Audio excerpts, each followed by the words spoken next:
Queridos hermanos, el Señor derrama con abundancia sus regalos sobre nosotros. Y la suma de esos regalos es un tesoro. La palabra tesoro indica no un regalo, sino una suma de regalos. Como cuando se encuentra un cofre que tiene muchas piedras preciosas. Y como es un tesoro, está amenazado. Por ejemplo, lo que hemos vivido en este retiro es un tesoro. A través de cada canción, encuentro, abrazo, oración, predicación, el Señor nos ha dado perlas, zafiros, rubíes, diamantes, esculpidos, tallados por su amor. Ese tesoro está amenazado. No vamos a llenarnos de miedo ni de cobardía, pero hay que saber que sí hemos recibido un tesoro y que ese tesoro hay que protegerlo. Me ha correspondido esta última enseñanza del retiro y el tema tiene que ser ese: ¿cómo proteger el tesoro? Ya pensando no solamente en el tesoro de estos días, sino también en el tesoro de la gracia que hay que cuidar, en el tesoro de la renovación carismática, que precisamente es corriente bendita de gracia. Hay que cuidar el tesoro.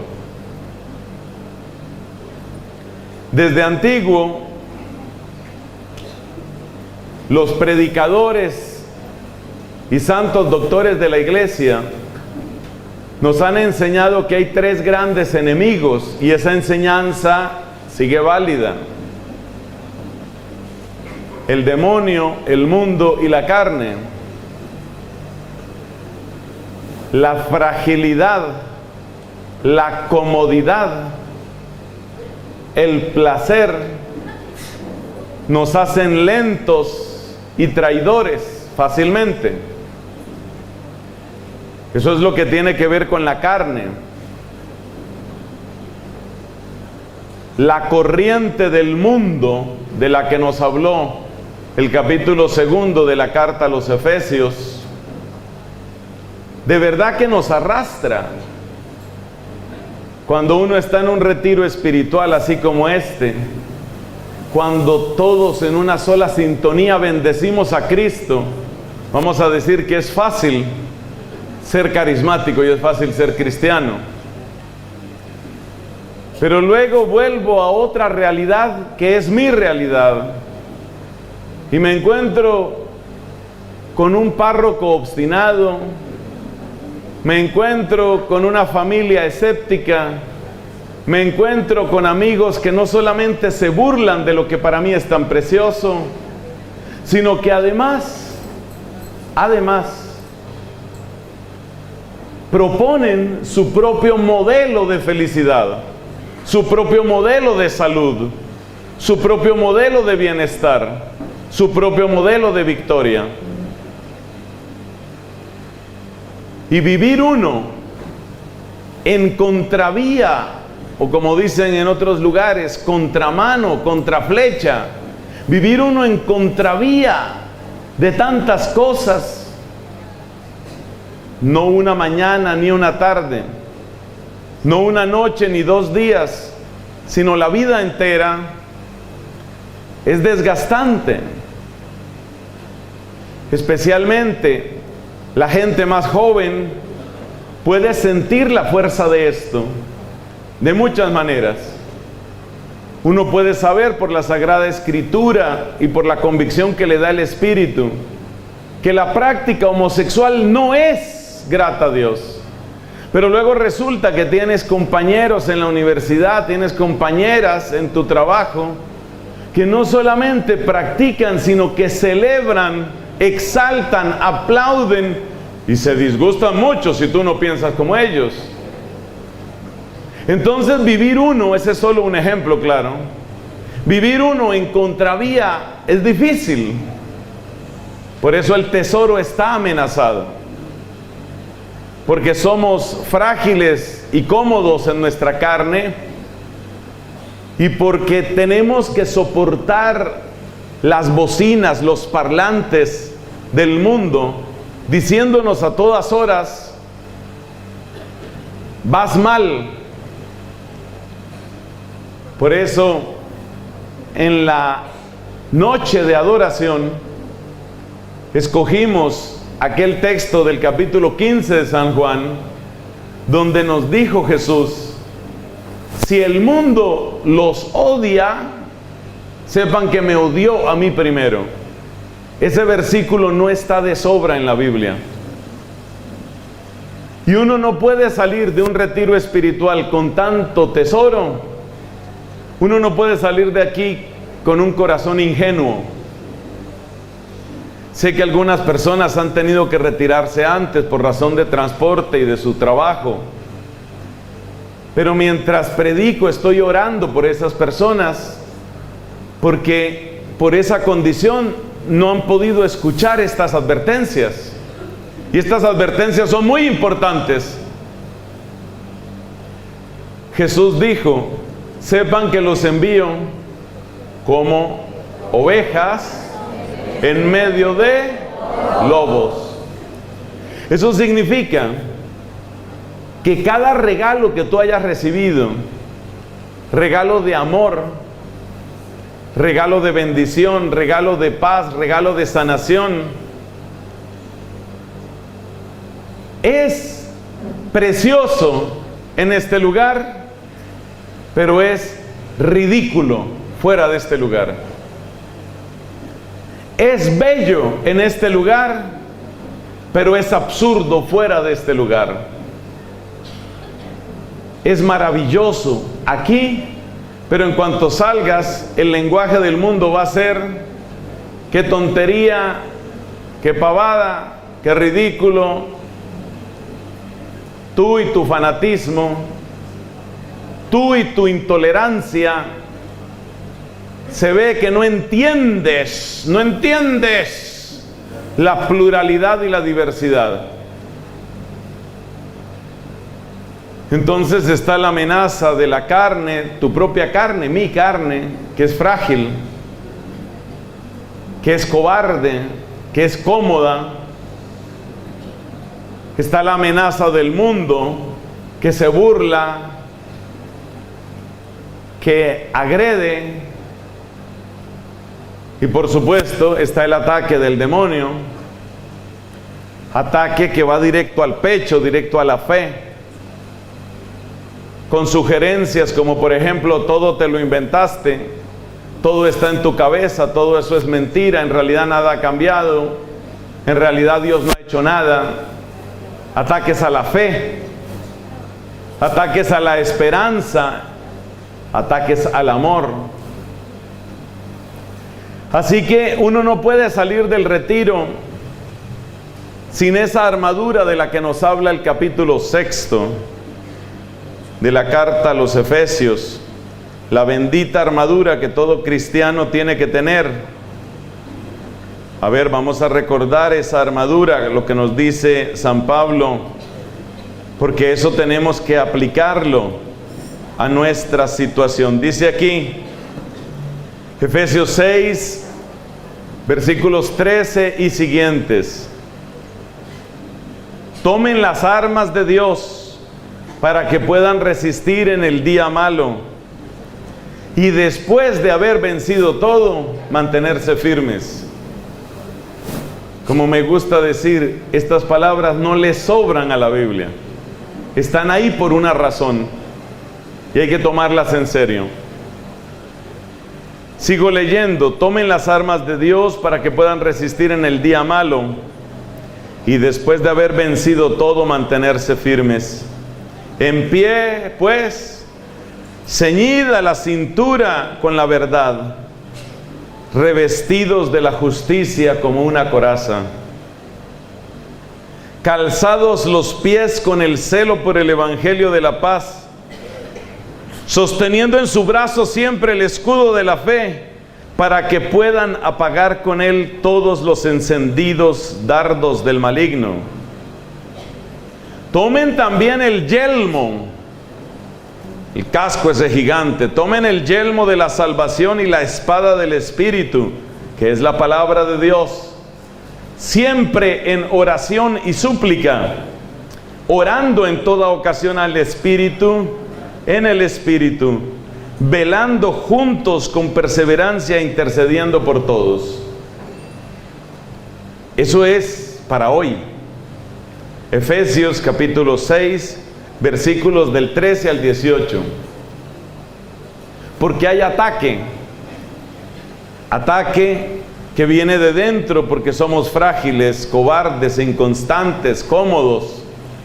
Ataque de fuera, por las burlas y las amenazas del mundo, por ese hecho de que tantos de tus amigos van en otra dirección, tanto de tu familia va en otra dirección, y empiezas a sentirte el único bobo aquí soy yo, ¿qué pasa conmigo? Y empiezas a unirte insensiblemente a la caravana de los que se apartan del Señor. Y el ataque del enemigo, que fue motivo de estas palabras de Pablo, Efesios capítulo 6, versículos del 13 al 18. Así que hay que protegerse, hay que proteger el tesoro. Esa resolución de cuidar el tesoro es el eco en nuestro corazón de algo que dice claramente la Biblia, y es que nuestro Dios es un Dios celoso. El Dios celoso no quiere que tú seas de Él y del mundo, que tú seas de Él y del pecado, que tú seas de Él y de tus complejos, que tú seas de Él y de tus miedos, que tú seas de Él y de tu sensualidad, que tú seas de Él y del demonio. El Dios celoso quiere que tú seas de Él y solamente de Él. Como dice Deuteronomio capítulo 6, el gran mandamiento: amarás al Señor con todo tu corazón. No dice con el 93%, te queda un 7 de gabela para que tú lo manejes como quieras. No dice amarás al Señor con el 98%, te queda un 2% para que tú lo administres. No dice amarás al Señor con un 99.945%, para que te quede un 0.055 para que tú lo manejes. Amarás al Señor con todo tu corazón. Nuestro Dios es un Dios celoso. Creo que esto ya lo sabíamos, pero es bueno recordarlo.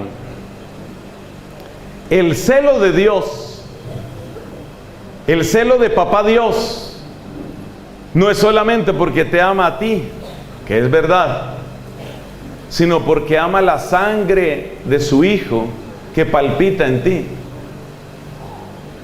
Es decir, el misterio de la redención ha añadido un motivo adicional para el amor de Dios Padre hacia ti. Ya Dios te amaba por ser criatura suya. Dios te amaba más por ser imagen y semejanza suya. Dios te ama infinitamente más porque la sangre de Cristo pagó por ti. Y Dios te ama infinitamente, infinitamente más porque Él dio de su propio y único Espíritu Santo para que habitara en ti como en un templo. O sea que eres absolutamente tesoro suyo. Eres absolutamente precioso ante sus ojos. Y porque eres precioso, Dios es celoso contigo. Y es necesario entender estos celos santos de Dios, de lo cual hablaron los profetas, especialmente con la imagen de la fidelidad matrimonial. Es una imagen que se encuentra en varios textos de los profetas. de un modo amplio y desarrollado, sobre todo en el profeta Ezequiel.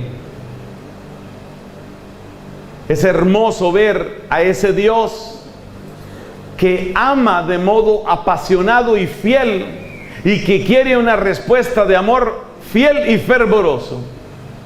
Eso es lo que Dios espera de nosotros. Pero no solo lo espera, lo suscita, lo produce desde dentro de nosotros con esa acción del Espíritu. Esa acción, ese murmullo del Espíritu que a veces se deja sentir en la oración en lenguas, ese murmullo precioso del Espíritu está indicando algo muy bello. Está indicando que el mismo Dios que te llama te empuja, el mismo Dios que te atrae, te mueve, con su voz te llama, con su espíritu te empuja, para que no te falte auxilio en el camino donde Él mismo te espera. Esa es la introducción, hermanos, a este tema. Somos un tesoro y Dios es celoso. Y hay que estar en guardia. Esa es la introducción. Lo que vamos a hacer ahora es una pequeña lista de trampas. A mí se me ha encargado una parte de la predicación en este retiro y considero que es mi deber no solamente decirles una advertencia general, tengan cuidado, mucho cuidado, cuidado con todo. No, hay que avisar peligros específicos. Por eso lo que vamos a hacer ahora es presentar una lista de trampas. Y luego vamos a ver cuáles son los daños que traen esas trampas. Y luego vamos a ver cuáles son los criterios y remedios para no caer en esas trampas. Las trampas son 6. Los daños son 4. Los remedios son 7. De esa manera, 6 más 4 más 7 da 17, que es mi manera de desquitarme de ustedes, que no me dejaron decir mi homilía completa.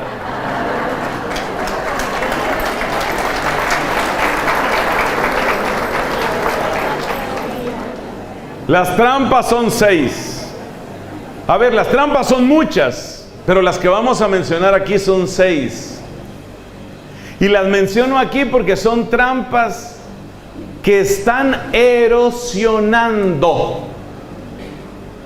de manera lenta pero persistente, están erosionando el corazón de algunos de nosotros. Conocemos el significado de la erosión. Significa una pérdida de material, usualmente por una corriente de aire o una corriente de agua. Hay movimiento que va robando material. Has visto seguramente esos videos de lugares donde se abren huecos. En inglés llaman a eso sinkhole. Se abre un huecote y se hunde la tierra. En muchos lugares del mundo eso está pasando ahora. Bueno, ¿cuál es la explicación más frecuente de por qué eso sucede?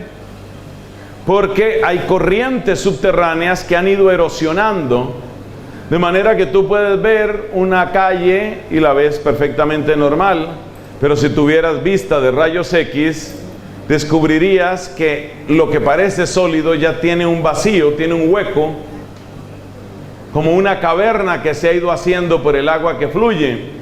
Y en un momento dado ya no resiste el suelo y se hunde. Y cuando se hunde decimos, ¡hay un hueco! El hueco llevaba haciéndose tal vez meses, años. Se había venido erosionando. Por eso hay que ponerle mucho cuidado a los fenómenos de erosión espiritual. Porque antes de que se caiga ese pedazo de piso, antes de que se caiga esa parte de la carretera, del camino, antes de que se hundiera esa casa que se fue por un hueco terrible, tú decías, todo está bien, todo está normal, hasta el día en que ya no aguanta más y se hunde. Por eso hay que tener mucha vigilancia con los fenómenos de erosión espiritual. porque son los más sutiles, uno no se da cuenta. Todo se ve tan normal, todo se ve tan perfecto. La gente está cantando, la gente está bendiciendo, la gente está feliz, la gente viene a los retiros, todo eso se ve vida normal, pero solo Dios sabe cuáles son las cavidades de erosión que quizás se están produciendo. Y si hay cavidades de erosión, entonces luego vienen los escándalos. Por favor, no digan nombres propios en público, yo tampoco lo voy a decir. Ustedes saben que esto se está grabando y se va a subir a internet. No queremos dificultades. Pero ustedes recuerdan el caso de un famoso sacerdote en otro país. Este sacerdote era un predicador y salía por radio y salía por televisión y salía por muchos lugares, hasta que un día se salió también él de la iglesia. Tanto salía que al fin se salió. Y se salió y se fue a vivir con una mujer que ya tenía sus hijos. Y luego este sacerdote, porque sigue siendo sacerdote católico, es decir, su ordenación sigue válida pero profanada, ahora dedica una parte de su tiempo a escribir libros en contra de la iglesia. El que vivió de la iglesia, el que tuvo programas de radio y televisión a favor de la iglesia, ahora se sale y desde fuera dispara contra la iglesia. Pero lo más terrible, en el caso de este hermano por el que tenemos que seguir orando, lo más terrible es que hasta una semana antes de que estallaran los escándalos, el hombre estaba en televisión, el hombre estaba diciendo, y muy bien, aquí transmitiendo para construir el reino de Dios, para levantar nuestra iglesia católica, y ya estaba vacío por dentro el hombre, estaba erosionado. Por eso la erosión espiritual es grave, y por eso cuando ustedes oren por los sacerdotes, empezando por este pecador, es necesario que ustedes le pidan al Señor, guárdalo de la erosión espiritual. Y esa es la razón por la que hemos escogido estas 6 trampas, porque se caracterizan por ser ocasión de erosión espiritual. Las 6 trampas son las siguientes. Primero, la multiplicación de pseudoterapias, terapias y pseudoterapias. Yo voy a leer la lista y después nos detenemos un poquito en algunas precisiones de algunas de ellas. Terapias y pseudoterapias. La palabra terapia es bonita porque indica el proceso por el que una persona recupera la función de un órgano o recupera su salud. Pero aquí más que de terapias tenemos que hablar de pseudoterapias. Cosas como el Reiki, cosas como los aromas, las aromaterapias, terapias con colores, terapias con todo ese tipo de experiencias, elementos. La lista sería larguísima porque aquí aparecen temas de energías, aquí aparecen temas cromáticos, aquí aparecen temas magnéticos, aquí aparecen obras como una que ha hecho un daño espantoso que se llama Un Curso de Milagros. Es algo así como: te voy a enseñar para que tú te sanes y sanes a otros. No tiene nada que ver con la fe católica, se llama así, Un Curso de Milagros. Jamás compren eso, no le den más dinero a la persona que hace daño con eso. Entonces, las pseudoterapias son la primera trampa que quiero mencionar. Segunda, la multiplicación de los manuales de autoayuda. Muchas veces con unos consejos que pueden ser sensatos, pero muy fácilmente se pasa de lo puramente sensato, se pasa a otros elementos. Y aquí tenemos que mencionar, por ejemplo, la tal programación neurolingüística, y tenemos que mencionar todo aquello que se apoya en la idea de tu mente lo puede todo, todo está en tu mente, visualiza y lo lograrás, concentra tus fuerzas, reúne tu energía, saca lo mejor de tus chakras y lo lograrás. Entonces, la autoayuda. Primero, pseudoterapias. Segundo, autoayuda. Tercero, Hay otra multiplicación. Fíjate que son distintas trampas. A medida que yo haga esta lista, estoy seguro que algunos de ustedes van a sentir, bueno, pero a este cura no le sirve nada. Y algunos van a decir, eso ya es fanatismo. Y algunos van a decir, eso ya es exagerado, tampoco tanto. Cuando lleguemos a la parte de los daños, acuérdate que son 6 trampas, 4 daños y 7 recomendaciones. Cuando lleguemos a la parte de los daños te vas a dar cuenta que no es tan inocente como parece. Entonces la tercera, ¿cuál es? La tercera tiene que ver con el cuidado excesivo, idolátrico de la salud. El cuidado de la salud y a veces de la estética misma. Ahí entran cosas como por ejemplo el veganismo, los peligros del veganismo, los peligros del yoga. Nada más en el desayuno se acercaba una persona a preguntarme, bueno, ¿y qué ha dicho expresamente la iglesia sobre el yoga? Y yo tengo que decir con dolor que nuestra iglesia católica a veces va demasiado lento en dar las indicaciones, las luces, la claridad. Vamos muy lento en la iglesia. Ya tenía 20 años de ventaja lo de la nueva era, cuando al fin salió aquel documento, Jesús Fuente de Agua Viva, que dio tanta claridad. Pero ya el daño estaba hecho en muchísimos monasterios de clausura,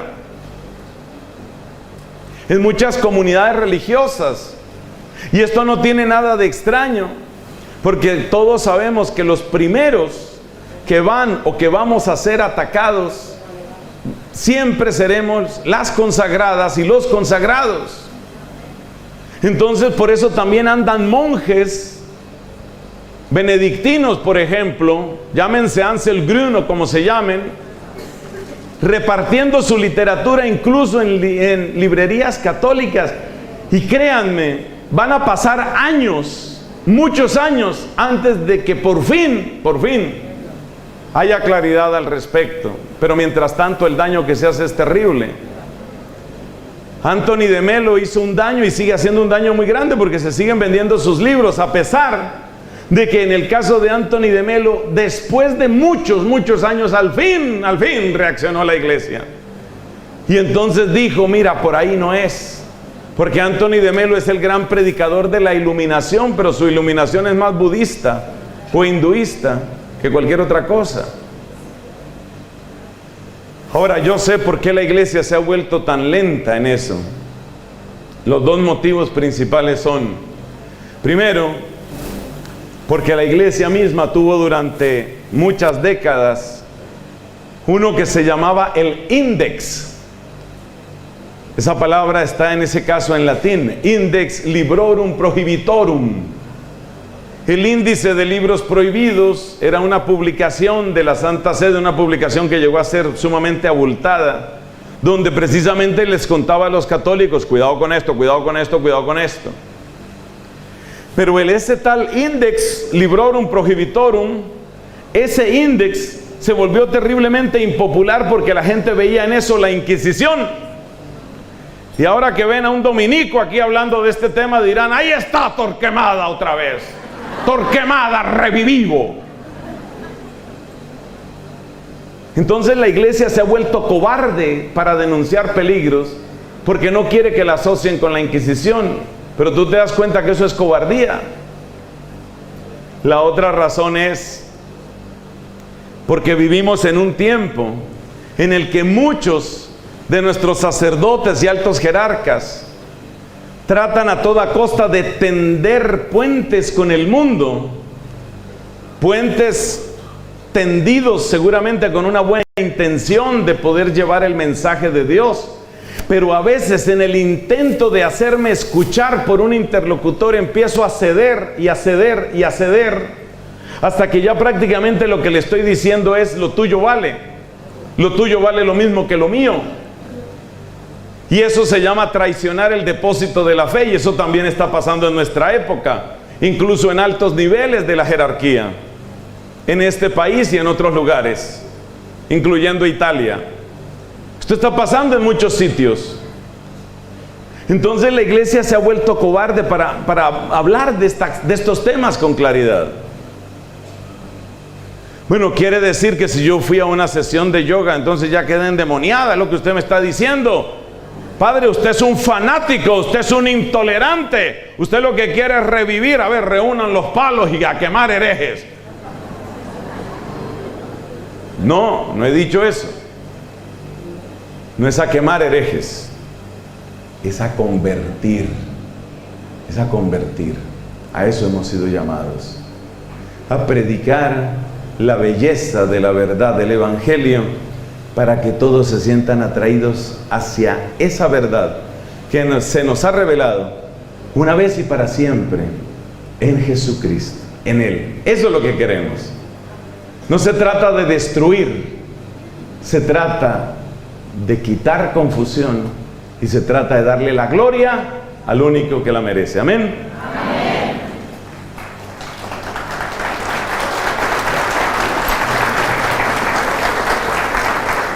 Llevamos 3 trampas: la multiplicación de terapias que terminan siendo pseudoterapias, la multiplicación de manuales de autoayuda que terminan siendo idolatría del yo, la multiplicación de cuidados de la salud que termina convirtiéndose en una forma de magia, eso lo voy a explicar después, y en una negación del señorío de Cristo.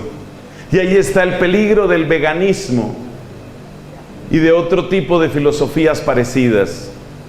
Por supuesto, ahí está también el yoga, supuestamente para cuidado de la salud mental y física. 4ª trampa, muy clara: la exploración esotérica, la curiosidad esotérica, el jugar a meterse en esos ambientes. En ciertas edades de la vida uno se vuelve muy curioso. Entonces, a ver si la tal tabla esa llamada ouija, a ver si eso me da una respuesta, a ver qué me dicen las cartas, a ver cómo era el cuento de los rosacrucistas, a ver qué es lo que dicen los espiritistas. Tengo una compañera de colegio que dice que se comunica con espíritus y nos invitó a que fuéramos el próximo viernes a medianoche, que ella iba a invocar un espíritu. Voy a ver qué se siente. ¿Ves? Es la curiosidad esotérica. Ahí entra la cábala, el espiritismo. Ahí entra buena parte de la angeleología. Siempre el demonio sembrando confusión. Angeleología. Resulta que los santos ángeles, por supuesto, existen. Y nuestra Iglesia Católica tiene una preciosa doctrina sobre los santos ángeles. De hecho, Santo Tomás de Aquino, el dominico, es llamado doctor angélico, en primer lugar por su elevada y acertada doctrina sobre el mundo de los ángeles. Pero la gente no va a Santo Tomás de Aquino, la gente va a la librería que le queda a 3 cuadras de la casa y compran ahí el libro que le dice cómo comunicarte con tu ángel, cómo poner los ángeles a tu servicio, los ángeles y tu éxito en la vida, los ángeles y tu pareja. Y la gente compra y compra de eso. Entonces son trampas, y esa trampa se llama exploración esotérica. ¿Cuántas trampas van ahí? Bien, me caen bien ustedes. Entonces llevamos 4. Vamos con la 5ª. La 5ª se llama exacerbación del éxito y la eficiencia. Es verdad que uno está llamado a tener éxito, es decir, a que las cosas salgan bien, pero la exacerbación, la exageración en la búsqueda del éxito fácilmente te lleva por caminos como la masonería, como la meditación zen, incluso una gran parte de lo que la gente llama coaching. Otra vez estoy viendo esas caras que dicen: yo no sé si voy a aguantar toda la conferencia con este hombre. Nada les sirve. Qué cosa tan terrible. Entonces, ¿qué? ¿Me encierro en una cueva o qué hago? Tenga paciencia. Hay una buena intención detrás de esta enseñanza. Acuérdese que se trata de el tesoro. El tesoro, cuidar el tesoro. Si le hablo así es por una razón, porque usted vale mucho. Porque usted vale mucho. Entonces, así como les gusta hacer aquí, voltéese usted y dígale a la persona que tiene al lado: usted vale mucho. Dígase, usted vale mucho, usted vale mucho, usted vale mucho, usted vale mucho. Y precisamente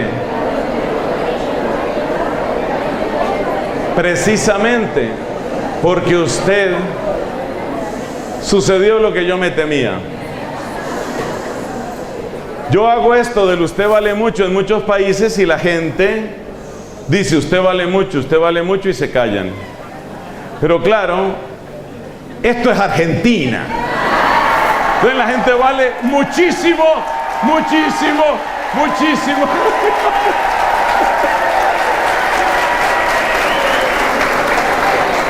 Y es que no se cansan de decirse, vos también vales mucho. No, vos valemos muchísimo, muchísimo.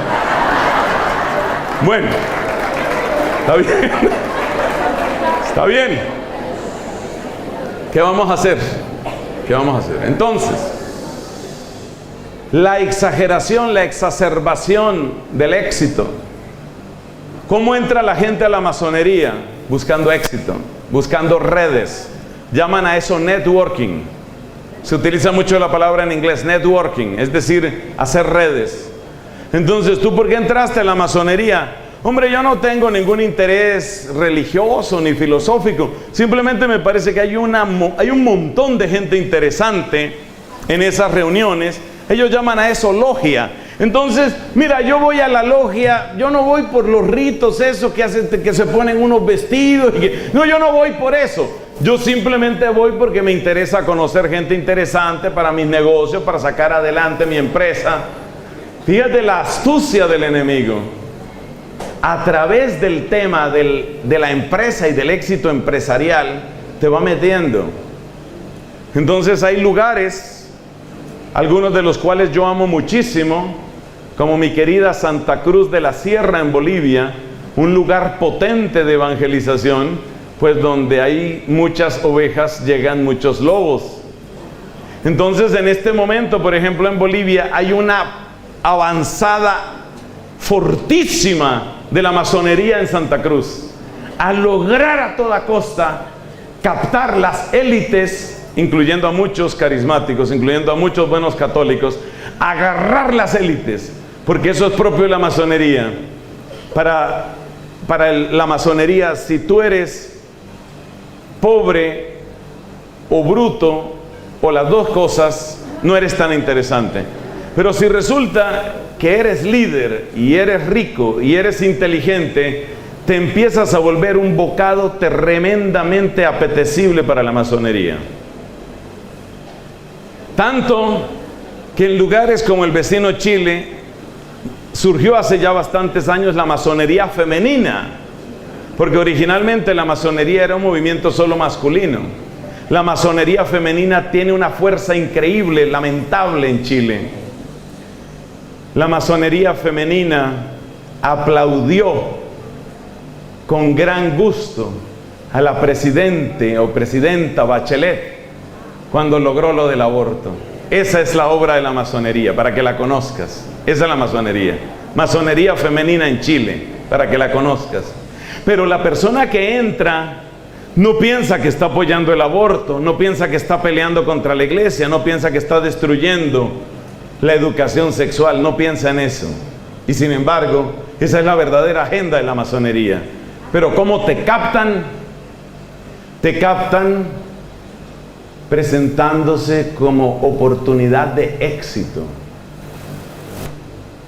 Tienes una muy buena empresa, ¿sabes lo que te hace falta? Tú llevas 4 años rompiéndote la espalda por sacar adelante tu pequeña empresa, creando fuente de trabajo, has llegado ya a punto de equilibrio, ya no tienes deudas, pero tú quieres más, por supuesto, tú quieres mucho más. En ese momento aparece el amigo masón a evangelizarte con su evangelio de tinieblas. ¿Qué te dice tu amigo masón? La idea que tienes en tu empresa es fantástica, fantástica.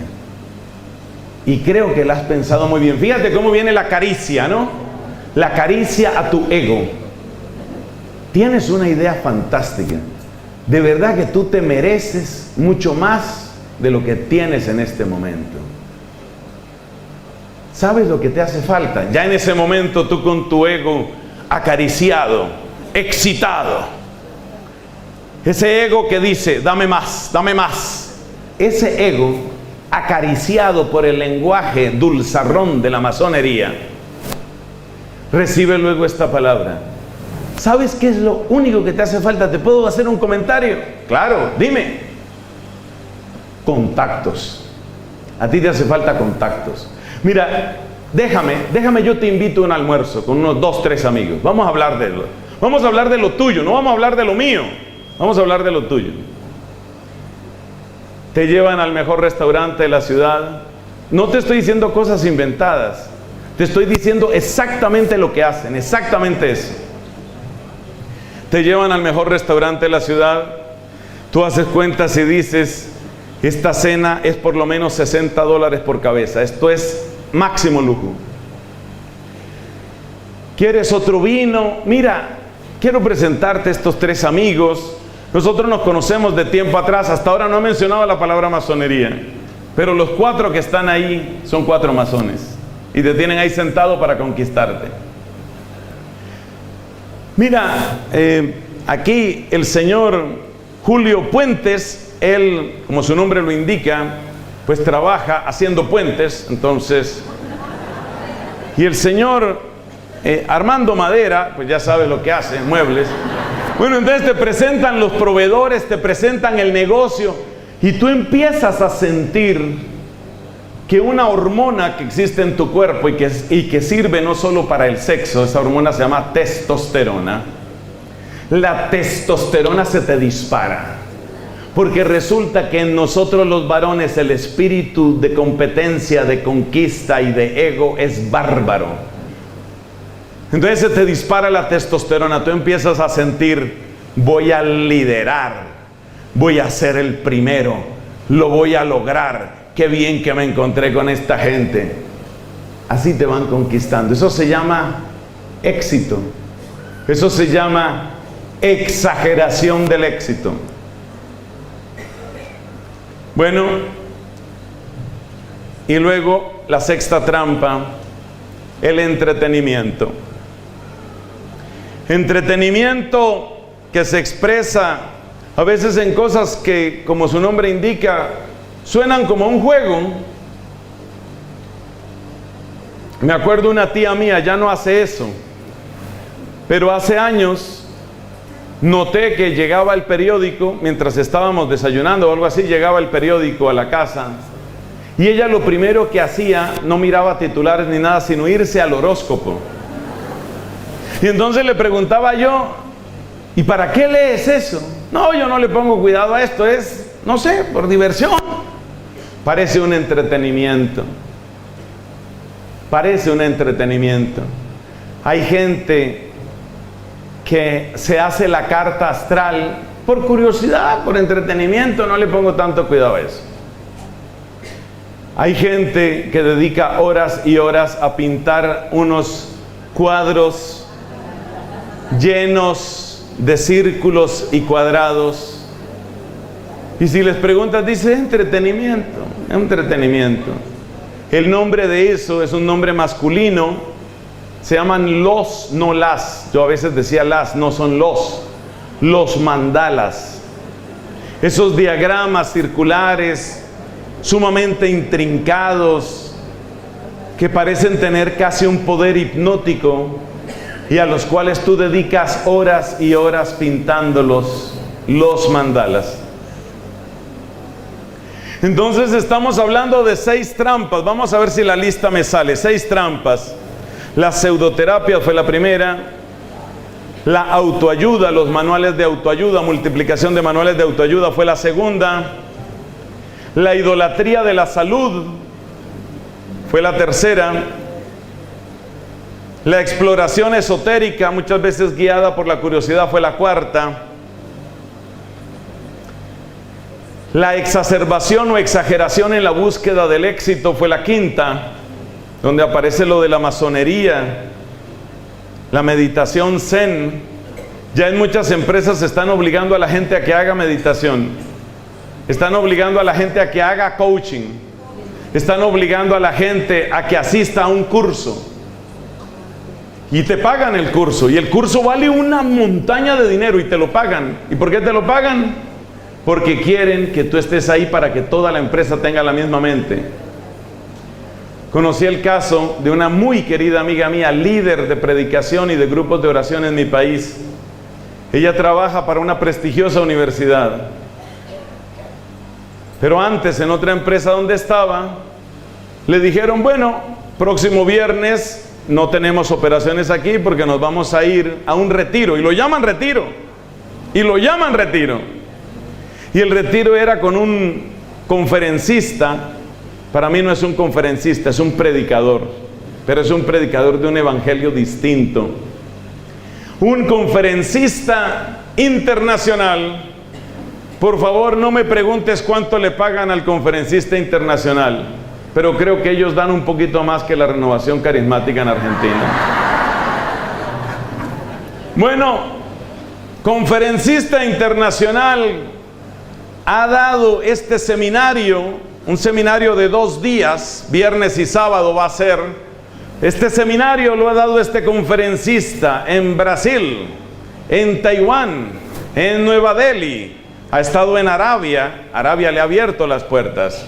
El Reino Unido lo considera uno de los líderes del momento. Canadá lo idolatra. En Australia sus ventas están disparadas. Con ustedes, el gran conferencista que nos va a hablar sobre la importancia de la meditación para nuestra salud integral, porque esta empresa se preocupa por ustedes.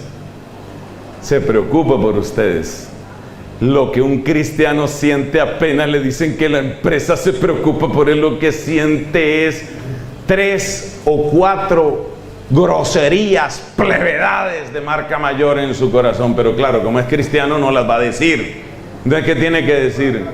Señor, guárdame y guárdalos. Bueno, a esta joven, a esta señora la invitaron a eso. Y era obligatorio. Y no solo era obligatorio, sino que después de eso, una vez al mes venían los refuerzos con conferencistas ya nacionales. Porque ya al internacional le habían dado sus millones. Ahora venían los conferencistas nacionales a seguir el tratamiento, a seguir hasta mentalizarte. ¿Y sabes qué están haciendo? Domesticándote. Están domesticándote para que todos estemos iguales. También eso se llama nuevo orden mundial. Pero esta, una mujer valiente, Dios bendiga a esas mujeres que saben pararse en la raya y decir, con Cristo no se juega. Ella dijo, no pienso asistir, pero mira, la empresa te lo paga. No, es que el problema no es dinero, pero es que esto te sirve para tu relajación. No, yo descanso con la alabanza. Y le abren los ojos como diciendo, ¿de qué planeta o galaxia viene ella? Mi relajación yo la encuentro de otra manera, y la paz de mi corazón depende de otras cosas. Y se paró y no, nada, no, y no. Y laboralmente tú no puedes obligarme a eso. Y ya he tenido varios casos. Hay unos cuantos colombianitos que han sido bien valientes en eso, bendito Jesús, que los llaman a esos seminarios y cuando los tienen ya sentados y el cuento de la mente en blanco, ninguna mente en blanco, mi mente está en rojo en la cruz de Cristo. Ahí es donde está mi mente. Mi mente no está en blanco. A mí no me vengan con mente en blanco. La mente en blanco se la inventó el budismo para decir que la desocupación de todo pensamiento es el principio de la victoria sobre todo sufrimiento a través de la eliminación de toda necesidad. Como quedan 6 personas tomando apuntes, escriban eso, por favor. Se lo repito. La mente en blanco es fruto del budismo, que quiere, a través de la eliminación de todo pensamiento, la desaparición subjetiva de toda necesidad, para que no haya ningún sufrimiento.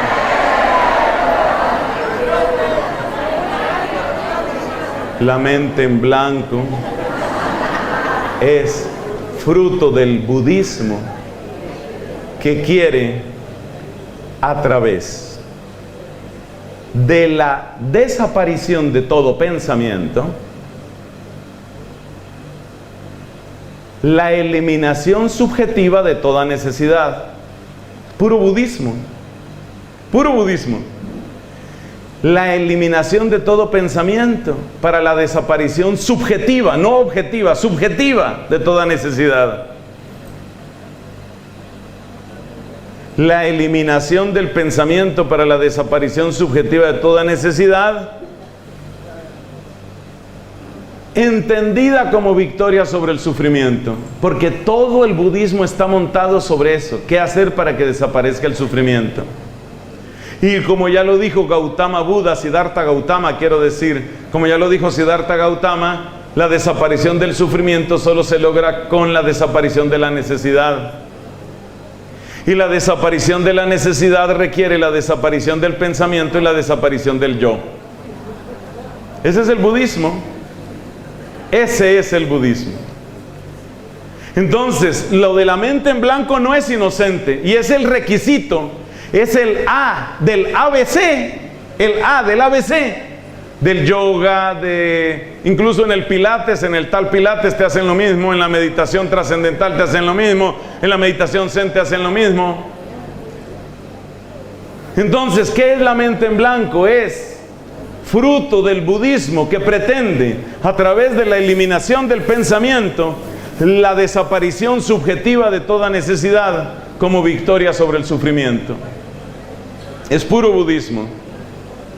Así como cuando tú vas a evangelizar en cristiano a una persona, tú sabes que hay una cosa que se llama el querigma, es el anuncio básico. Bueno, pues te cuento una cosa. Si el querigma es el anuncio básico nuestro, el anuncio básico del budismo es lo que te acabo de decir. La meta es la supresión de todo sufrimiento. ¿A través de qué?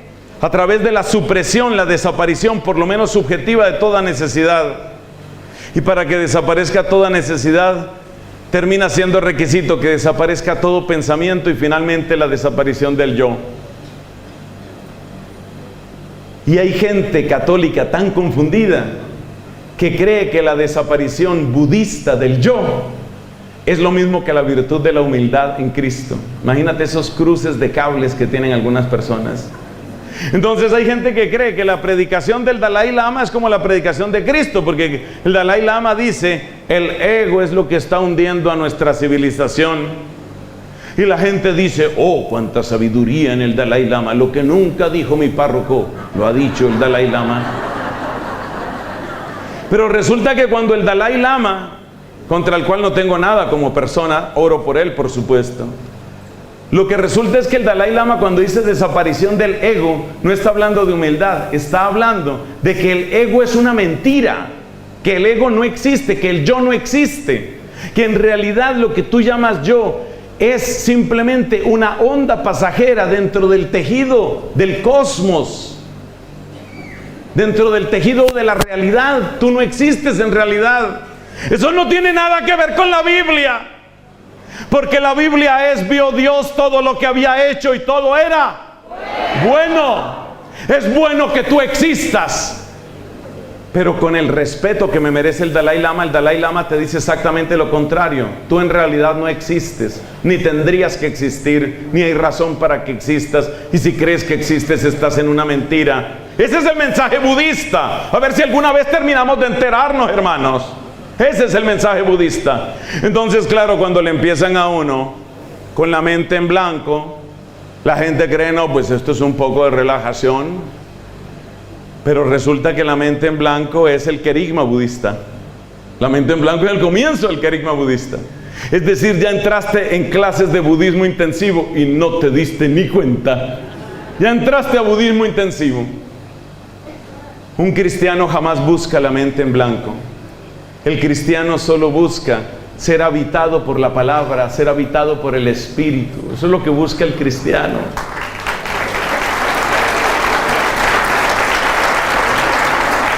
Que la palabra de Dios, dice San Pablo en Colosenses, que la palabra de Dios habite en vosotros con toda su riqueza. Con toda su riqueza. Entonces, la mente en blanco es salirse de nuestra fe. No, lo que yo necesito no es la nada. Lo que yo necesito es la mirada, es el palpitar, es el abrazo, es la sonrisa. Y si eres místico, te digo esta frase: el beso de mi Jesús. Eso es lo que yo necesito. Yo no necesito la nada, yo lo necesito a Él. Para mí la vida es Cristo. Para mí la vida es Cristo. Lo necesito es a Él. Hermanos, si nos pusiéramos aquí a detallar una por una la historia de todas las pseudoterapias y de toda la masonería y de todo el espiritismo y de todo el teosofismo, pues tendríamos que hacer un curso bastante extenso. Por eso vamos a pasar a la siguiente parte. La siguiente parte ya hablamos de las trampas. Vamos a ver qué tienen en común estas trampas, es decir, cuáles son los daños a los que nos exponemos. Según se anunció, los daños que vamos a mencionar van a ser 4. ¿Qué es lo que tienen en común estas cosas? ¿No será que nos estamos volviendo fanáticos, intolerantes? Claro, aparece un dominico. ¿Qué esperas tú? A ver, ¿pero qué te esperabas tú de un dominico, por favor? ¿Qué te esperabas? Eso, torquemada, reunir palos, quemar herejes, condenar, volver a publicar el índice de libros prohibidos. Eso es lo que podía salir de los dominicos. ¿Para qué invitan a un dominico? Bueno, recibo con gusto y para gloria de Cristo todo insulto que caiga. Yo simplemente tengo que cumplir con mi deber delante de Dios y en conciencia.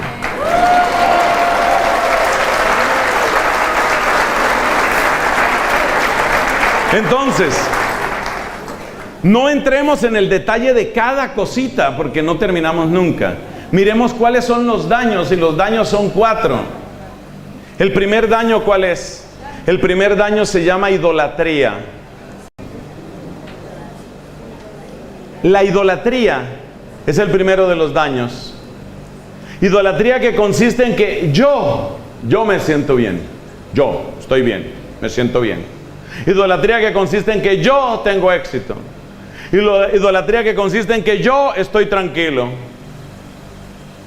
Idolatría que pone por encima algo mío, algo que a mí me gusta, algo que yo codicio, algo que yo pretendía, algo que por fin me han ofrecido. Entonces, ¿qué tienen en común la mayor parte de estas trampas? Son distintas formas de idolatría. Usualmente idolatría de estos 3: poder, bienestar o éxito. ¿Por qué es importante saber que ese es un daño? Pues porque toda idolatría supone que tú estás erosionando y estás fracturando tu fe. Pero es que hay otro peligro también. Y es que en la medida en que tú te dejas arrastrar por este tipo de idolatría, dejas de poner tu esperanza en el Señor, que vamos a ver que es otra de las consecuencias, otro de los daños. Segundo daño, el egoísmo. Es decir, el aprisionarte en ti. El quedar aprisionado en ti. Aunque no hemos mencionado prácticamente casi nada de ideología de género, fíjate que la ideología de género va en la misma línea. Eso de que la persona nunca termine de saber qué porcentaje de hombre y qué porcentaje de mujer es. Eso de que la persona no sepa si la semana entrante voy a ser mujer o voy a ser bisexual, transexual, asexual o requete sexual. Eso de que la persona no sepa de su sexualidad, eso pone a la persona a girar en torno a su sexualidad. Eso pone a la persona esclava de su genitalidad y de su desarrollo, desempeño o placer sexual. No se los digo de oídas. He tenido ocasión de tratar personas que tienen esta clase de tendencias, siempre, bendito Dios, con el máximo respeto como personas que son, pero siempre, siempre con la claridad de que detrás de eso, de la práctica, ponle el nombre que quieras, LGBT, bisexual, transexual, lo que sea, detrás de esa práctica hay un engaño. Y una parte del engaño se nota en eso, en el protagonismo que la sexualidad adquiere dentro de esta persona.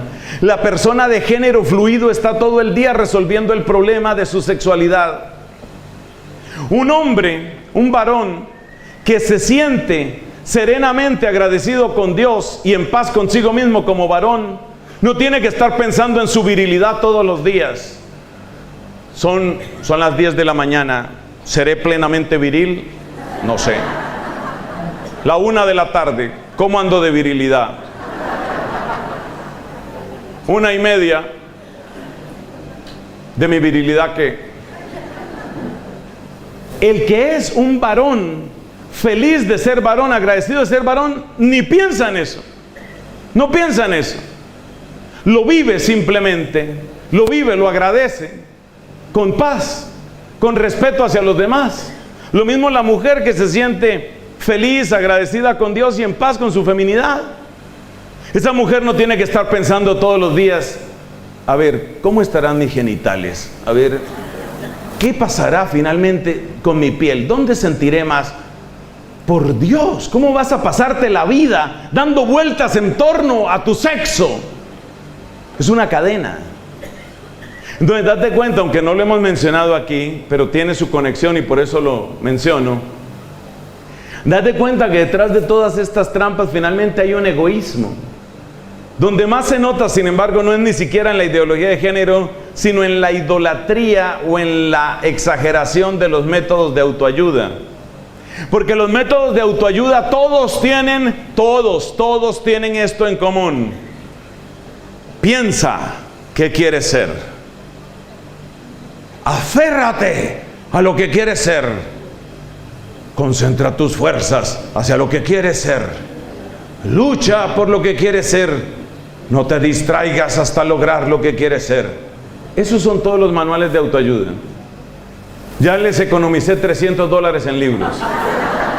Esos son todos los manuales de autoayuda. Luego a eso le ponen vainilla, chocolate, frutilla, mango. Pero es el mismo plato. Todos son iguales. Visualiza. Vas a programar tus neuronas. Ahí viene lo de la programación neurolingüística. Vas a programar tus neuronas. ¿Qué es lo que quieres ser? Concéntrate en lo que quieres ser. Busca lo que quieres ser. No te distraigas. Si se ríen de ti, tú no te rías. Vas a permanecer serio y concentrado. Vas a avanzar hacia tu meta cada día un poco más. Si tú examinas ese lenguaje cuando yo lo digo aquí en este micrófono, de inmediato percibes el nivel de egoísmo que eso tiene. Porque finalmente, ¿de qué se trata? Yo y mi plan, yo y mi proyecto y yo. Hay un cierto clásico de la literatura que se llama Platero y yo. Bueno, esto aquí es mi proyecto y yo. Yo con mi plan conmigo. ¿Dónde habla la Biblia de eso? La Biblia habla de eso. En el Evangelio según San Lucas encontramos a un hombre que solo conversaba con él mismo. ¿Te acuerdas? Tuve una gran cosecha. ¿Qué voy a hacer? Yo derribaré los graneros. Yo construiré nuevos graneros.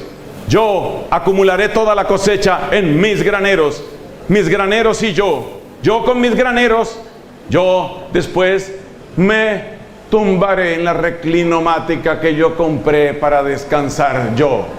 ¿Y con quién descanso yo? Pues obviamente conmigo. ¿Con quién más voy a descansar? Y entonces, es que Jesús tenía sentido del humor, aunque no parece. Y dice Jesús, y este hombre dice, me tumbaré, me acostaré, me echaré. Y entonces me diré a mí mismo. Ese hombre no conversaba con nadie. Ese hombre sin nombre es el patrono de todos los libros de autoayuda. Porque es yo con mi proyecto y yo lo que yo voy a lograr, y tengo que aferrarme a eso, y tengo que aferrarme a eso, y tengo que aferrarme a eso. ¿Y tú sabes qué está detrás de esa mentalidad egoísta?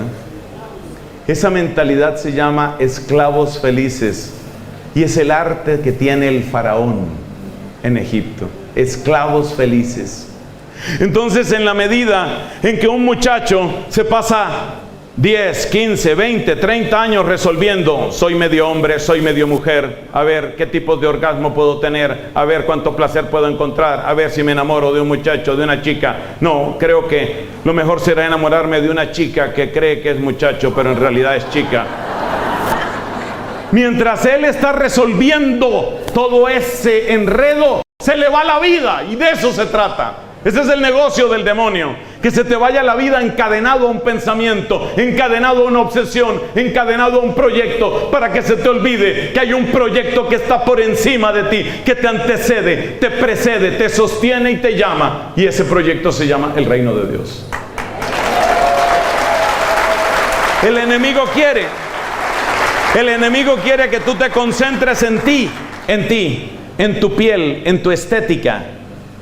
Lo que está pasando en mi país, la ciudad de Cali en Colombia tiene uno de los índices más altos del mundo por muerte de adolescentes en cirugías estéticas, porque tienen tal obsesión de tener el cuerpo perfecto. A ver, ¿cómo logro tener el cuerpo perfecto? Todavía me falta media pulgada. Por favor, métanme otros 300 gramos de silicona porque tengo que tener el cuerpo perfecto. Algunas de esas personas no las pueden, luego se mueren y no las pueden incinerar porque explotan. Hermanos,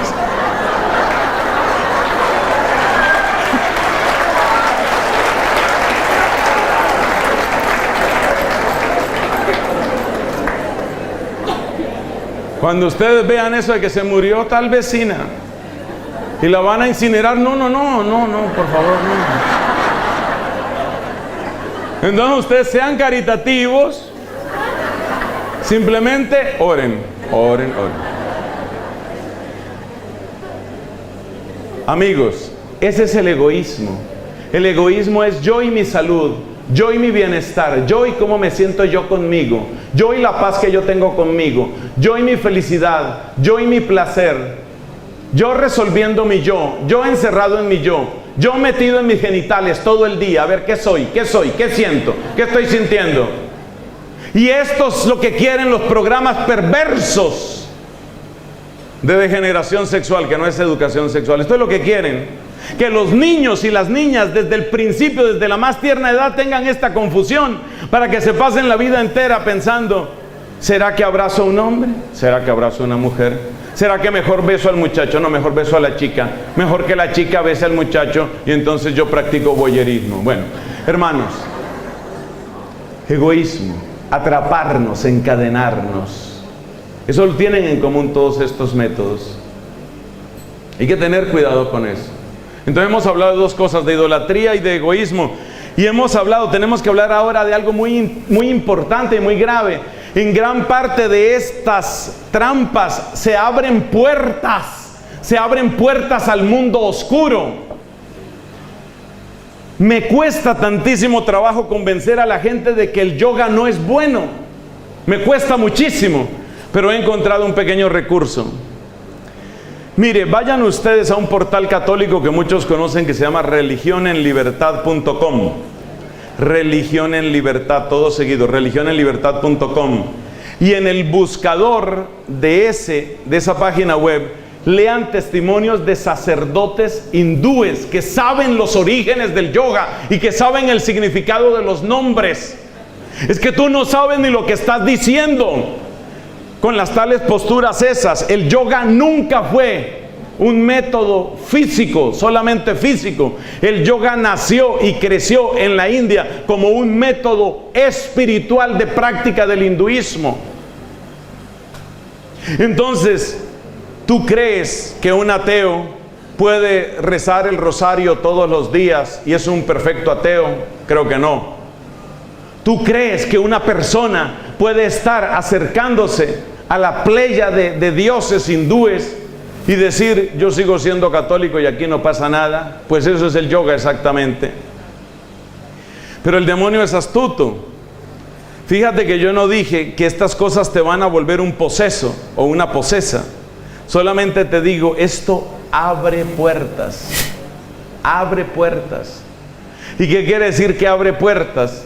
Que te estás exponiendo a un riesgo absurdo, a un riesgo desmedido, que en algunos casos tendrá consecuencias desastrosas y en otros no. Pero yo te hago una pregunta, ¿por qué correr ese tipo de riesgo? Y te hago la pregunta de esta manera que a veces suena un poco grosera o dramática. Piensa en los lugares más peligrosos, donde hay más atracos, donde hay más robos, donde a veces se presentan violaciones, donde hay venta de droga, en las grandes ciudades como puede ser una Córdoba, un Buenos Aires. Piensa en esas zonas y dime, ¿puede una chica de 13 años caminar a las 4 de la mañana en ese sector sin que le pase nada? Pues sí, sí puede pasar.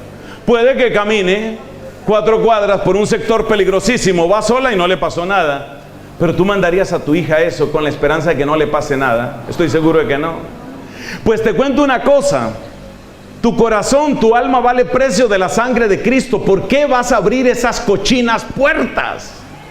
¿Por qué vas? Sí, es verdad que tú puedes estar en una sesión de medium. No pasó nada. Y a veces sí pasó y no te das cuenta.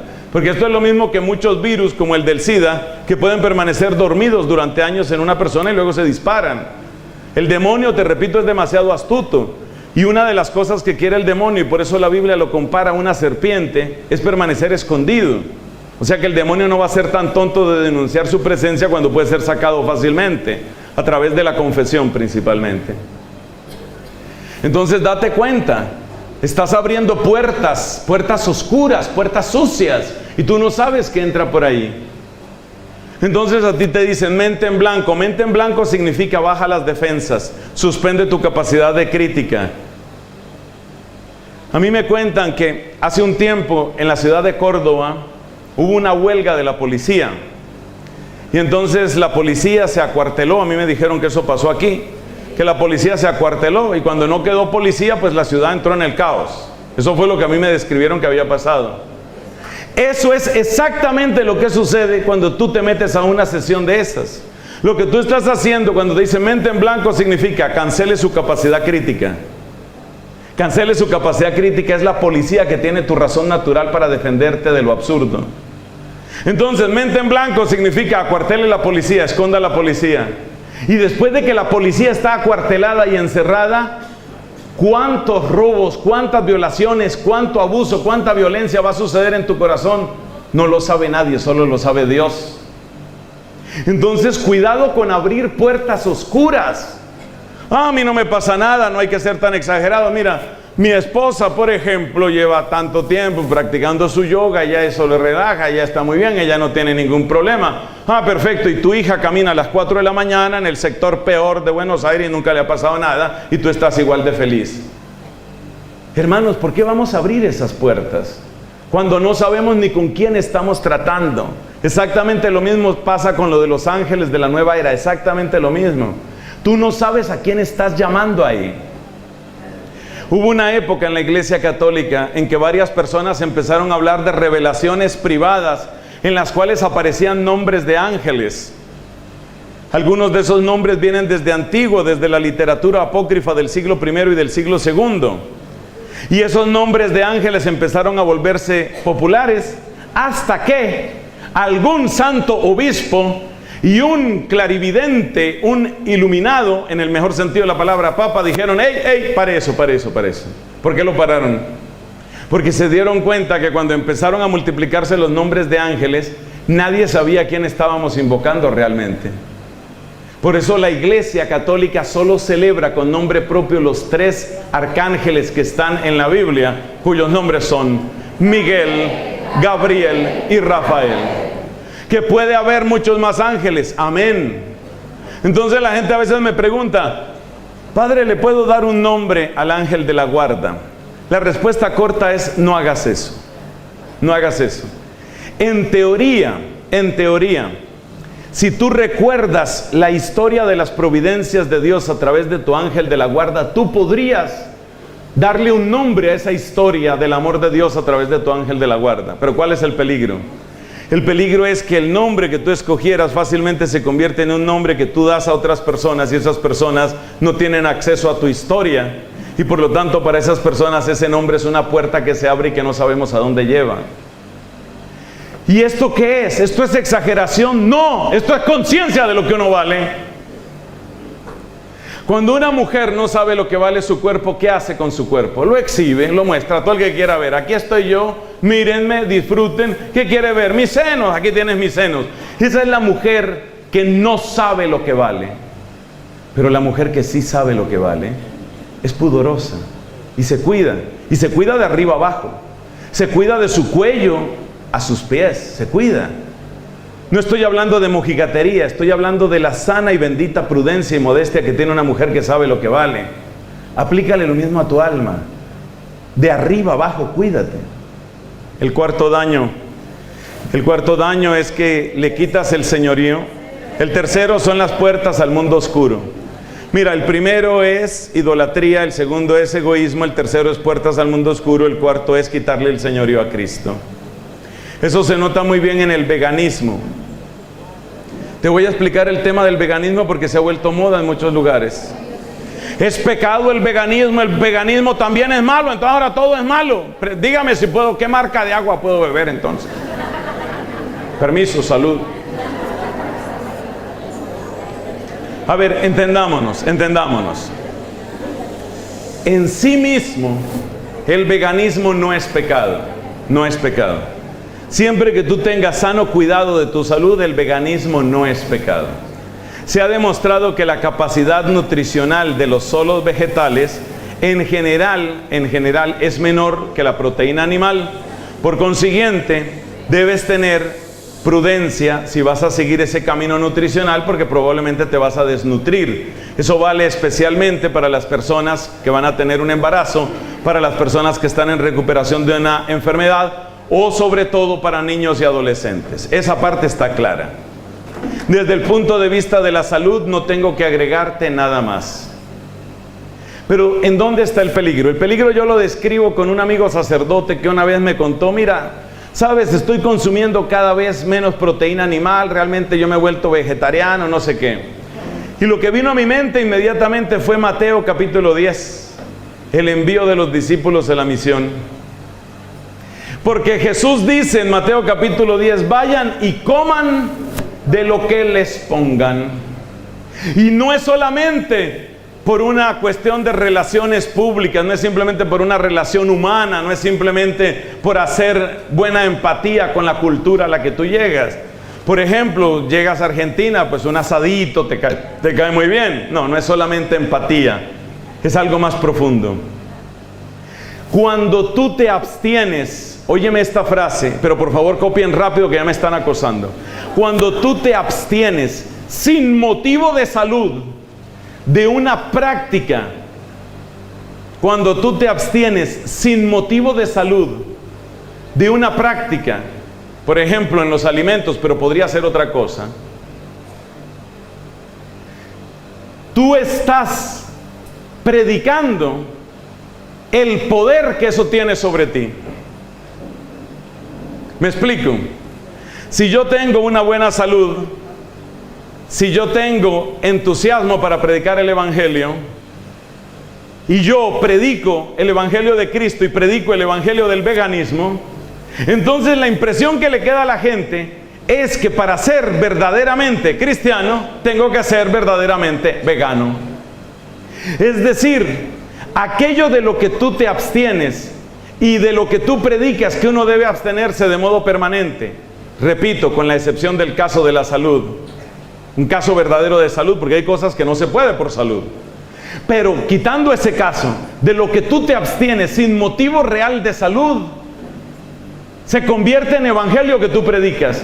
O sea que la persona que sin motivo real de salud se abstiene, por ejemplo, de proteína animal, lo que está diciendo es: lo que yo soy depende de lo que yo como. Y lo que yo soy no depende de lo que yo como, porque dice el apóstol San Pablo en su carta a los romanos, el reino de Dios no es comida ni bebida. No es comida ni bebida. O sea que el reino de Dios no depende de si yo como o no como proteína animal. El reino de Dios no depende de si yo tomo con la debida moderación y prudencia y sobriedad y todo lo demás un poquito de licor, un vino, una cerveza. El reino de Dios no depende de eso. El reino de Dios no puede depender en quienes están casados de una abstinencia sexual absurda. No puede depender de eso. Y de esto habla claramente el apóstol San Pablo en su carta a los Colosenses. Ahí donde habla de aquellos que le dan poder a los elementos de este mundo, los llama San Pablo. Darle poder a los elementos de este mundo, es decir, lo que yo soy depende de que yo no tomo esto, de que yo no tomo licor, por ejemplo, o de que yo no como esto, o de que yo no hago esto otro. Por supuesto, aquí hay muchas precisiones que hacer, porque es distinto el caso en los distintos estados de vida. Pero teniendo a la vista cuál es tu estado de vida y cuál es tu estado de salud, una abstinencia absurda de una sustancia envía el mensaje confuso de que es esa abstinencia la que te hace ser quien eres. Entonces, mi exhortación, ¿cuál es? A menos que tengas un motivo serio, realmente serio de salud, o que por tu estado de vida tu condición sea distinta, no conviene que tú te abstengas de lo que no te tienes que abstener, porque envías un mensaje confuso a los demás, como si el evangelio incluyera esa prohibición. En esto tiene que brillar la libertad de los hijos de Dios. Además, en términos prácticos, lo sé porque sucede, pues imagínate una persona como este servidor que tiene que ir a tantos lugares. Imagínate que yo empezara, salvo ciertas pequeñas restricciones que tengo, imagínate que yo empezara, no, es que tienen que prepararme un plato especial. Al padrecito hay que tenerle un plato especial, porque si no el padrecito no predica, si no el padrecito... Yo no dependo de lo que yo como, yo dependo de Cristo, que es mi comida. Yo dependo de su gloria, de su poder, de su espíritu. Y debe quedar claro por el tenor sencillo de nuestra forma de vivir, que todo lo que somos viene de Cristo. No viene de lo que yo como, no viene de que soy naturista, de que soy orgánico, de que soy vegano. Eso tiene que quedar claro. Si empezamos a llevar un modo de vida exótico, lo que le estamos diciendo a la gente es: cedan ustedes a esas modas del tiempo presente. Pasamos entonces a la última parte, la parte de los criterios. Me disculpo un poco por el tema del tiempo, pero ustedes se dan cuenta que este tema había que darlo. Esto había que darlo porque hay que proteger el tesoro. Entonces, ¿qué criterios tenemos para defendernos? Para defender este tesoro de la cabeza a los pies. Primero, primer criterio. Quiero que tengas en tu mente la imagen de una mujer casada, felizmente casada, bellamente casada. Y te voy a poner la parábola de la mujer casada. Imagínate que la esposa le dice al esposo: ¿a ti te molesta que yo salude al vecino? Él le dice: no, claro que no. Ah, bueno, bien. Al otro día le pregunta: ¿a ti te molesta que yo me tome un café con el vecino? No, claro que no, pues supongo, somos vecinos, en un momento puedes visitarlo. ¿Cuántos cafés me puedo tomar con él a la semana? ¿Te parece bien si él me acompaña a hacer el mercado? O sea, no vamos a hacer nada malo, simplemente que él tiene buen criterio y entonces yo salgo con el vecino y él me hace algunas recomendaciones. Por ejemplo, él sabe verdaderamente cuáles son los remedios que a ti te sirven. Él sabe cuál es la marca de calzoncillos que te queda bien.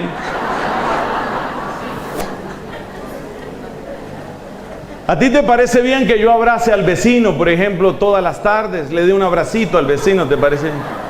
Fíjate que esa mujer, en términos estrictos, no ha cometido ningún adulterio. Simplemente fue al mercado, simplemente se tomó un café, simplemente conversaron de compra, por ejemplo, compras de calzoncillos. Sí, es decir, no ha cometido ningún adulterio, pero ya a ti te dio risa y a mí también. Entonces, por favor, esta frase, la imagen de la mujer casada: quien pregunta cuándo empezaría a ser infiel, ya es infiel. ¿Cuántos abrazos le puedo dar a ese vecinote que me puso Dios antes de que te pongas bravo?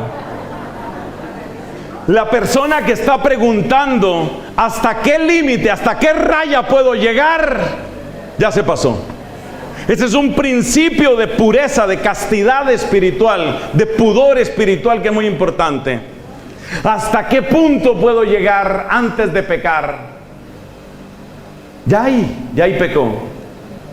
Es como esas personas que están en el dilema, tienen su enamorado, novio, novia, pololo, como lo llamen, tienen su enamorado y bueno, esta chica pues un poco también ella siente, ¿no? Y le gusta. Entonces, bueno, descríbame, padre, ¿hasta qué centímetro puede llegar mi novio sin que sea pecado todavía?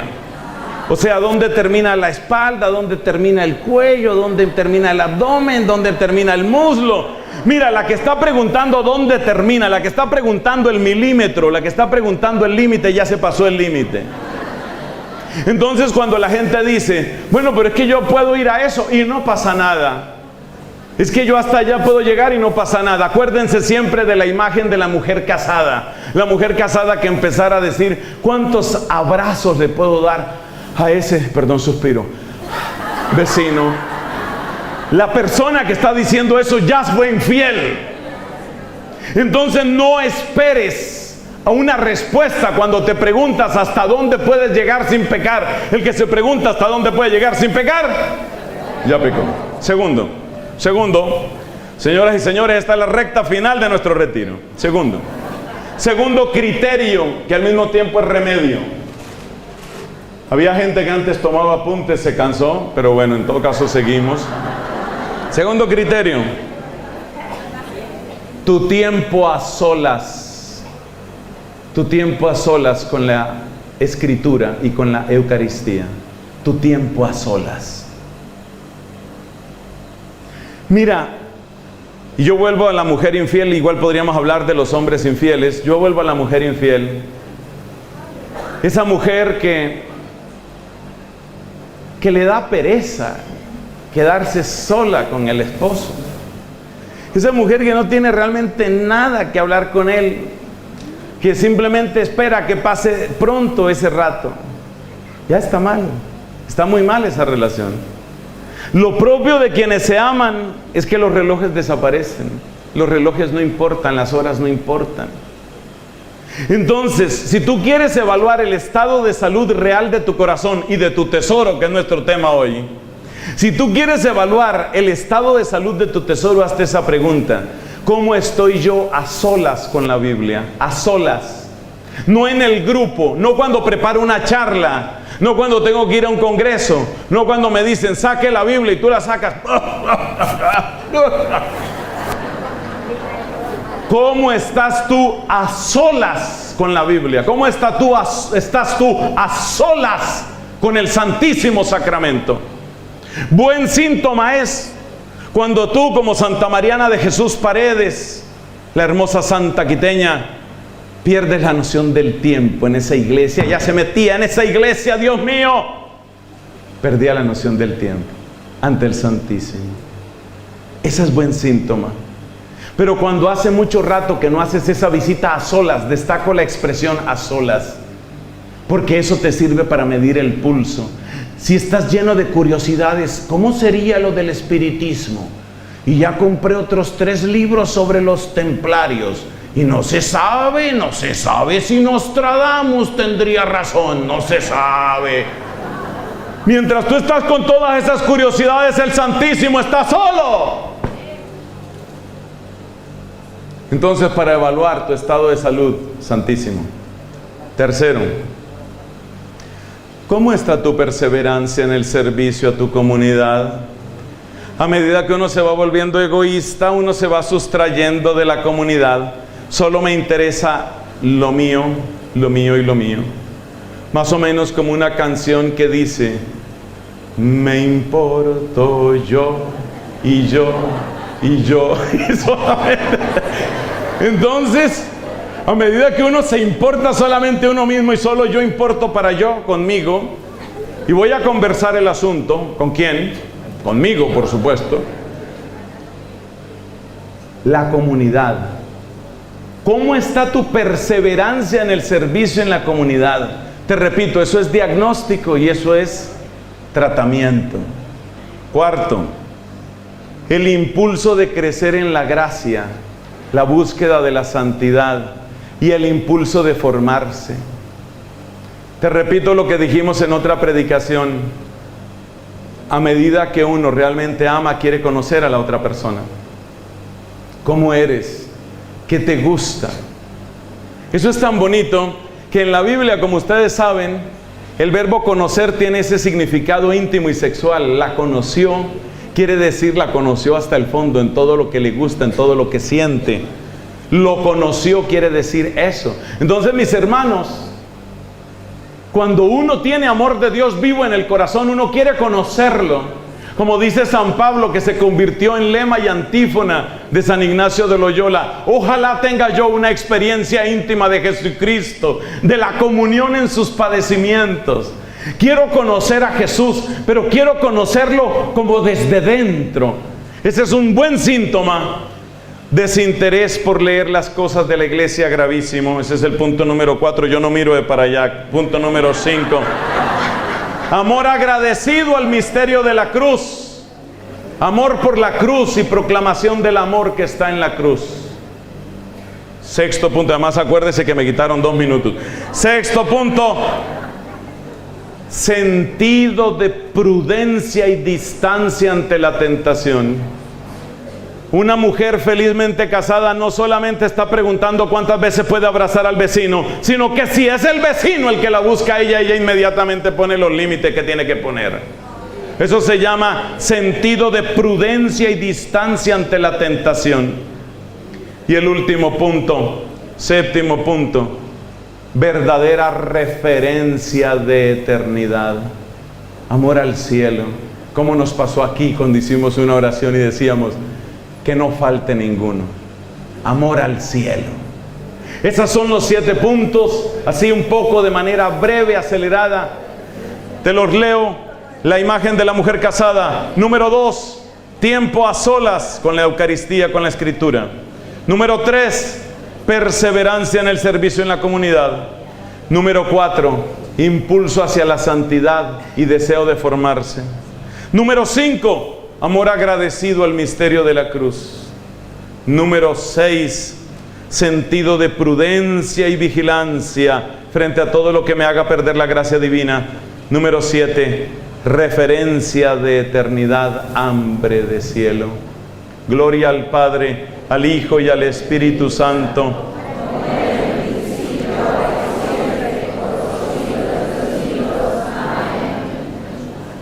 Vamos a ponernos de pie, mis hermanos, a darle gracias a Dios. Gracias por su paciencia, querido Padre. Gracias a todos por su paciencia y perseverancia. Señor, solo te pido una cosa: preserva el tesoro que tú mismo eres en nosotros. Tengan la gentileza de repetir después de mí: Señor Jesucristo, grandes son tus obras por nosotros. Danos corazón que sepa apreciarte. Danos prudencia que sepa defender tu obra. Danos fortaleza a la hora del combate. Y danos la alegría de ser tu triunfo en la tierra y en el cielo.